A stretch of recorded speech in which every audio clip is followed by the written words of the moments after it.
If you're seeing LibreOffice Error 2502 in Windows, don't worry, this usually means the installer is hitting a permissions problem, and in this video I'll show you the fastest way to fix it.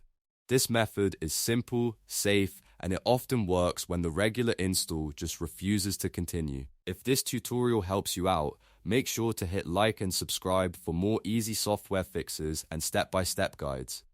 Let's get right into it. First, click the Windows Start menu and type CMD. When command prompt appears, right-click it and choose Run as Administrator.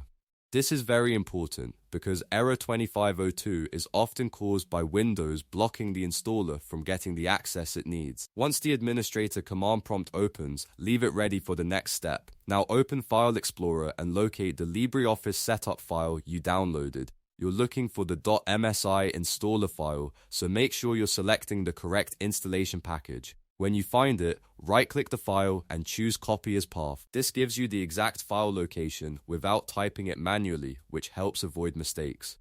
Next, go back to your command prompt window, right-click to paste the copied path, and then press Enter. Windows will now launch the LibreOffice installation wizard directly from that path, but this time it does it with elevated permissions. In many cases, this bypasses the installer permission failure that triggers Error 2502 in the first place. From here, just continue through the setup wizard and let LibreOffice complete the installation.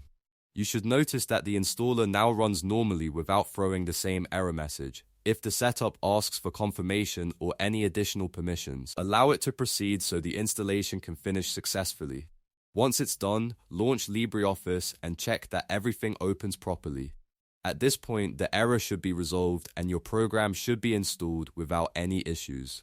So to quickly recap, run command prompt as administrator, copy the LibreOffice MC file path, paste it into the elevated command prompt, and let the installer run from there. That simple permission fix is usually enough to get past Error 2502. If this video saved you time, please like the video, subscribe to the channel, and leave a comment if you want more Windows and software troubleshooting tutorials.